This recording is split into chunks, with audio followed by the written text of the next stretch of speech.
હર્ષવર્ધન, અમારા પત્ની પણ અમને આ જ રીતે છોડીને જતા રહ્યા હતા, ત્યારે અમે પણ ખૂબ દુઃખી હતા. પણ જીવનનું આ જ સત્ય છે, મરનાર પાછળ આપણે મરી નથી શકતા. ત્યારે બાએ અને બેબી માસી અમને સંભાળ્યા હતા, એટલે અમે જીવી ગયા. અત્યારે તમને સંભાળવા માટે અમે બધા છીએ હર્ષવર્ધન, અમે બધા તમારી સાથે છીએ. સંભાળો તમારી જાતને. આ દિગ્વિજયભાઈ જે રીતે બધાને કેસર આ દુનિયામાં નથી રહી એ સ્વીકારવા સમજાવી રહ્યા છે, તો એનો અર્થ એ તો નથી ને કે સાચે જ કેસર નથી રહી? કાલે આપણે કેસર વહુની બોડી લઈ આવીશું.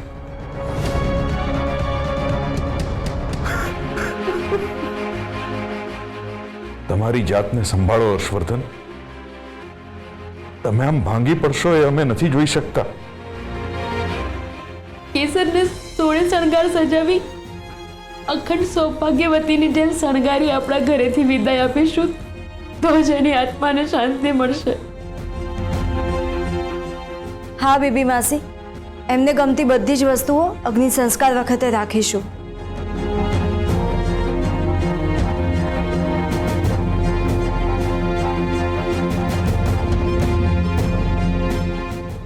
મોટી બેન, તમે પંડિતજીને બોલાવીને અગ્નિ સંસ્કાર માટેની બધી તૈયારી કરાવી રાખજો.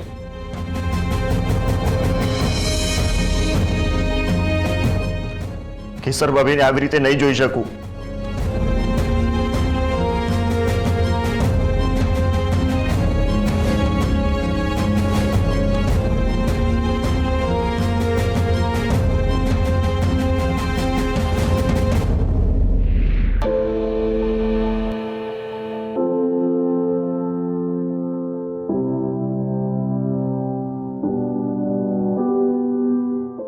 મોટી બેન, સૂવું નથી? આજે અમને ઊંઘ નહીં આવે બેબી. આજે તો ઘરમાં કોઈને ઊંઘ નહીં આવે, કોઈની ઈચ્છા નથી, પણ પરિસ્થિતિને વશ થઈને બધા એ વાતનો સ્વીકાર કરી લીધો છે કે કેસર હવે આપણી વચ્ચે નથી. માત્ર હર્ષ આ વાતનો સ્વીકાર કરવા તૈયાર નથી. એમનો કેસરવહુ પ્રત્યેનો પ્રેમ છે બેબી. કેસરવહુની સાથે જે કંઈ પણ થયું એનાથી અમને પણ દુઃખ છે, પણ સાથે સાથે અમને અમના ત્રણેય દીકરાઓની ચિંતા સતાવી રહી છે બેબી. કેમ? ત્રણેય છોકરાઓના ભવિષ્યની ચિંતા થાય છે અમને. એક ડર છે કે ત્રણેય છોકરાઓ એકબીજાથી અલગ તો નહીં થઈ જાય ને? ના મોટી બેન, ના, આવું જરાય ના વિચારશો. આવું ક્યારેય નહીં થાય. તમે જોયું નહીં, કેસર વહુને શોધવા માટે ત્રણે જણા કેવા એક થઈ ગયા. હું માનું છું કે એ લોકો વચ્ચે મતભેદ છે, પણ મનભેદ નથી. એ મનભેદ કેસરવહુના કારણે જન્મી શક્યો હોત બેબી. એટલે અર્જુન તો કેસરવહુના લીધે અને હર્ષવર્ધનને આધાર આપવા અહીં ઘરમાં આવજાવ કરે છે. કાલે એમના અગ્નિ સંસ્કાર થઈ જશે એટલે એ પણ એમની દુનિયામાં ચાલ્યા જશે. બીજી તરફ હર્ષવર્ધન અને દિગ્વિજય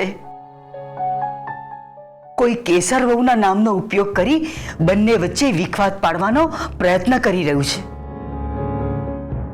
પણ બંનેની સજાગતા અને એકતાને લીધે એ પ્રયત્ન નિષ્ફળ રહ્યો છે.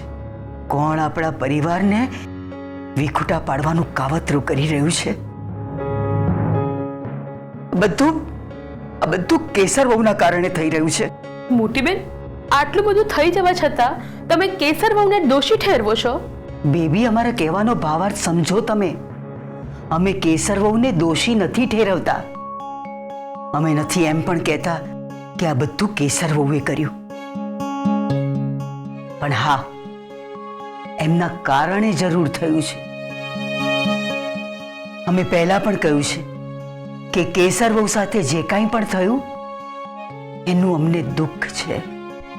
પણ આમ બેબી, અમારો પરિવાર આમ વિખરી જતો અમને દેખાઈ રહ્યો હોય તો અમને ચિંતા ના થાય? એક તો પહેલા જ હર્ષવર્ધને પ્રોપર્ટીમાંથી પોતાનું નામ પાછું ખેંચી લીધું, જેનું અમને અને દિગ્વિજયને બહુ જ દુઃખ થયું છે. કેસર વહુ હતા ત્યારે અને કેસર વહુના કિડનેપ થયા પછી આપણો પરિવાર ક્યારેય સુખી નથી થયો. આપણો પરિવાર ક્યારે સુખી થશે એનું ટેન્શન અમને સતાવી રહ્યું છે બેબી. મોટી બેન, આપણા પરિવારના સુખ માટે હું પણ ભગવાનને રોજ પ્રાર્થના કરું છું, પણ લાગે છે મારો અવાજ ત્યાં સુધી પહોંચતો નથી. કાલે કેસર વહુની અંતિમ ક્રિયા થશે. આપણા હર્ષવર્ધનની શું હાલત હશે એ વિચાર માત્રથી અહીં કાળજું મારું ચીરાઈ જાય છે.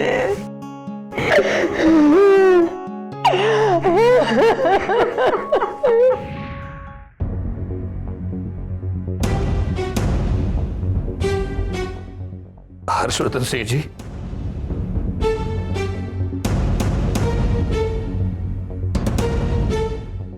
હર્ષવર્ધનસિંહજી, મેં મારા જીવનમાં હંમેશા ખોટા જ કામ કર્યા છે. અને કેસરની બાબતમાં મેં તમારી સાથે જે કંઈ પણ કર્યું છે એ માટે હું તમારી માફી માંગવાને પણ લાયક નથી. હું માનું છું કે મને માફ ના કરવો જોઈએ, પણ મારા જેવા માણસને સજા તો આપવી જ જોઈએ. હર્ષવર્ધનસિંહજી, તમે મને સજા આપો. તમારી સજા એ જ મારું પ્રાયશ્ચિત હશે. અને પ્રાયશ્ચિત કરતા પણ કંઈક વધારે કરવાનું હોય ને તો એ કરવા માટે હું તૈયાર છું. હર્ષવર્ધનસિંહજી, બોલો, હું શું કરું? મને મારી કેસર પાછી લાવી આપો. એક પિતા તરીકે આવી રીતે આંસુ સારવાની કોઈ કિંમત નથી, અને મારી સામે તો બિલકુલ પણ નહીં. તમે તમારી દીકરીનો હાથ પકડીને એની ચિતા સુધી લઈ ગયા છો, અને મને પણ અગ્નિદાહ આપી દીધો. આવું ના બોલશો હર્ષવર્ધનસિંહજી. એકવાર મને કેસરને મળવા દીધી હોત, નહીં એકવાર, તો એની સામે બધા જ ખુલાસા કરી દેત. માન્યું કે એ મને મળવા તૈયાર નથી, પણ તમે મને કહી દીધું જ નહીં કે ક્યાં છે, તો હું સામે ચાલીને એને મળી લેત અને એની સામે બધી જ ક્લેરિટી કરી લેત. પણ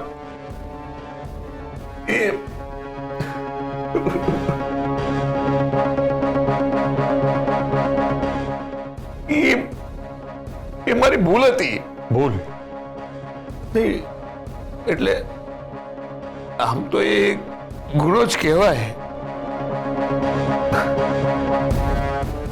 પણ આ ગુનાને કારણે હું અત્યારે સાવ એકલો થઈ ગયો છું. મારી પાસે મારું પોતાનું કહેવાય ને એવું કોઈ નથી રહ્યું. કેસર જતી રહી, નિર્મળા પણ મને છોડીને જતી રહી. અનેરી અને દિવ્યકુમાર એ તો મારી સાથે વાત સુદ્ધા પણ નથી કરતા. અરે માનસી એ તો પહેલાથી જડગી થઈ ગઈ છે. વિક્રમસિંહ, તમારા પર સિમ્પથી થાય કારણ કે તમે કેસરના પિતા છો. બાકી તમે મારી સામે ઊભા રહી શકો ને એટલી પણ લાયકાત નથી તમારી. હા, હું એ જાણું છું, અને એટલે જ હવે કેસર તમારા જીવનમાં નથી, એટલે તમને પણ મારા જીવનમાં રહેવાનો કોઈ અધિકાર નથી. તમે જઈ શકો છો.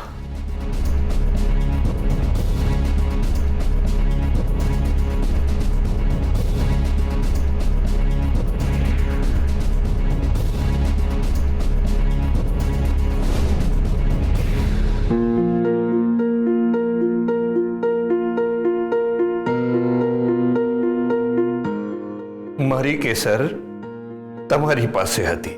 આ અંગે આપણે વાત થઈ ગઈ છે. પણ મારી કેસર તમારી પાસેથી ક્યાં ગઈ એનો મને જવાબ આપો. જે કંઈ થયું એના મૂળમાં તમે જ છો. કેસર તમારી પાસે હતી ત્યારે તમારે અને કેસરને શું વાત થઈ શું નહીં એની અમને ખબર નથી. કેસરને અને હર્ષવર્ધનને શું પ્રોબ્લેમ હતો એની પણ અમને ખબર નથી. આ બધી જાણકારી કેસરને, હર્ષવર્ધનને અને તમને છે. એટલે હવે તમે અમને કહો, કેસર અને હર્ષવર્ધન વચ્ચે એવો તો શું પ્રોબ્લેમ હતો કે કેસરે આત્મહત્યા કરવાનું પગલું ભર્યું એ માત્ર તમે જ કહી શકો. હા, પણ એને કારણે એ આત્મહત્યા ના કરે. એના લીધે એટલે તમને ખબર હતી કે કેસર અને હર્ષવર્ધન વચ્ચે શું પ્રોબ્લેમ હતો? બોલો, શું પ્રોબ્લેમ હતો? હર્ષવર્ધનભાઈના ફોનની અંદર જે મેસેજ અને જે વિડીયો આવ્યો હતો એ શું હતો? શું હતો એ? ના ના, એવું કંઈ નથી. તો પછી કેસરે આત્મહત્યા કેમ કરી? મારી કેસર ઘરેથી ભાગી ગઈ તો તમે એને શોધી કેમ નહીં? અમારા સવાલનો જવાબ આપવાના બદલે તમે અમને સવાલ કરી રહ્યા છો વિક્રમસિંહ. હા, કરું જ ને. દીકરી તો મેં ગુમાવી છે. આપણા બંને સિવાય કોઈને ખબર નહોતી કે કેસર ક્યાં છે. એટલે તમારું એમ કહેવું છે કે અમે કેસરને કંઈ કર્યું છે? તમે અમને આરોપી બનાવવાનું વિચારી રહ્યા છો? જુઓ વિક્રમસિંહ, તમે અમને આરોપી બનાવવાનું વિચારતા હો તો અમારા પહેલા તમે જ ફસાશો. કારણ કે અમે તો ચોખ્ખે ચોખ્ખું કહી દઈશું કે કેસરને અમારા ઘરેથી તમે ડોક્ટરને ત્યાં લઈ જઉં છું એમ કહીને લઈ ગયા હતા. ત્યાર પછી કેસર સાથે તમે શું કર્યું શું નહીં એની અમને ખબર નથી. અને આમ પણ કેસરનું કિડનેપ કરીને અમને શું મળવાનું? અમારો મોટિવ શું? તમે અમારો મોટિવ સાબિત નહીં કરી શકો કારણ કે અમારો કોઈ મોટિવ જ નહોતો. સમજી વિચારીને પગલું ભરજો કારણ કે તમે જે પગલું ભરશો એમાં અમે નહીં, તમે જ ફસાશો અને તમારું જ જીવવું ભારે પડી જશે. સમજ્યા? એટલે આ વાત અહીંયા જ દબાવી દો. કેસરના નસીબમાં જેટલું જીવવાનું હતું એટલું એણે જીવી લીધું. હવે તમે ઘરે જાઓ અને એના આત્માની શાંતિ માટે પ્રાર્થના કરો.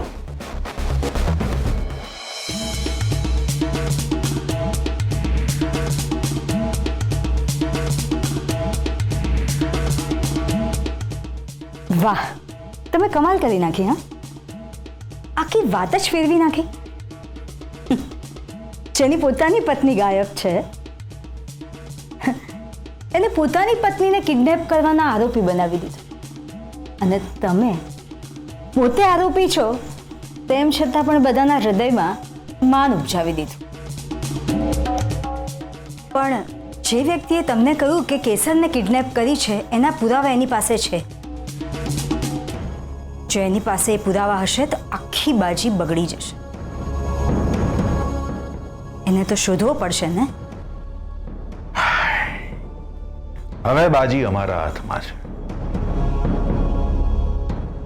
એની પાસે કોઈ પુરાવા નથી. જો એની પાસે પુરાવા હોત તો એ ત્યાં હાજર હોત. એ ત્યાં નહોતો ને કદાચ હજી ધારી લઈએ કે એની પાસે પુરાવા છે તો એણે સીધા હર્ષવર્ધનસિંહને આપી દીધા હોત. અમને શું કામ બોલાવે? રૂપિયા માટે. મેં જ કહીએ છીએ એ વ્યક્તિ ત્યાં રૂપિયા લેવા પણ હાજર નહોતી. એનો અર્થ એ થયો કે એ વ્યક્તિ ફક્ત અમારી વચ્ચે વિખવાદ ઉભો કરાવવા માંગતી હતી. તો હવે શું કરશો તમે? કઈ નહીં.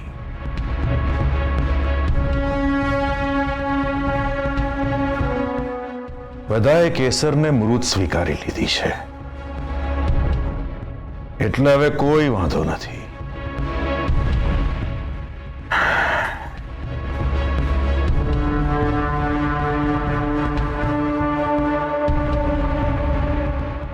હા શેઠ. હવે સમય આવી ગયો છે. આજે જ? હા, આજે રાત્રે જ ચેપ્ટર ક્લોઝ કરી નાખો.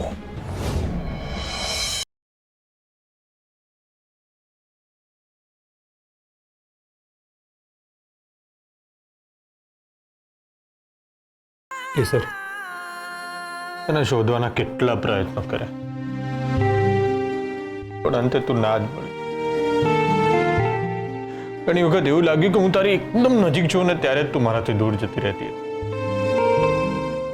અથવા તો તને મારાથી કોઈ દૂર કરી દેતું હતું. કેસર, તારે આવું નહોતું કરવું જોઈએ. મને અધ વચ્ચે છોડીને નહોતો જોવો જોઈતો. કેસર,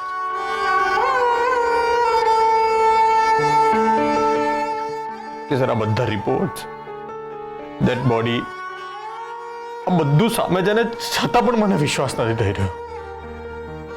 એટલે બધાએ તો સ્વીકારી લીધું છે કે તું આ દુનિયામાં નથી, પણ ખબર નહીં કેમ મારું મને વાત સ્વીકારવા તૈયાર જ નથી થતું કે તને કઈ થઈ ગયું. કેસર, મનમાં ક્યાંક વિશ્વાસ છે કે તું જીવે છે. હા કેસર, તું જીવે છે અને એક દિવસ તું મારી સામે આવી શકશે. પૂરેપૂરો વિશ્વાસ.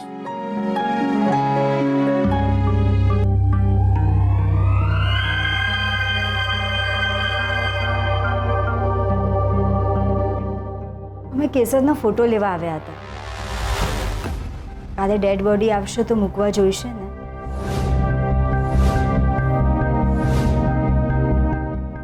વાંધો નહીં, કાલે સવારે લઈ જઈશું.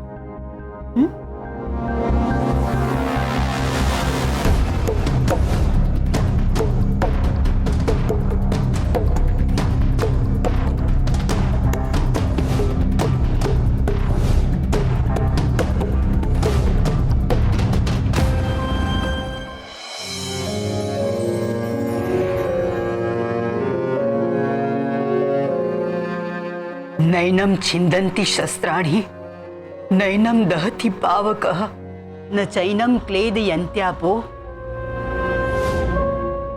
ન શોષયતી મારુત. આત્માને શસ્ત્રો છેદી શકતા નથી, અગ્નિ બાળી શકતો નથી, પાણી ભીંજવી શકતું નથી અને વાયુ શોષી શકતું નથી.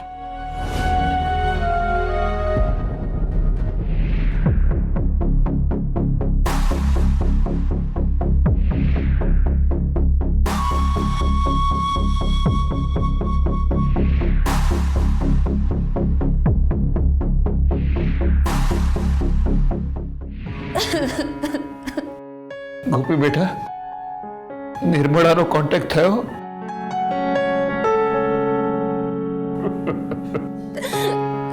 કેસરને છેલ્લી વાર મારી પણ ના શકી.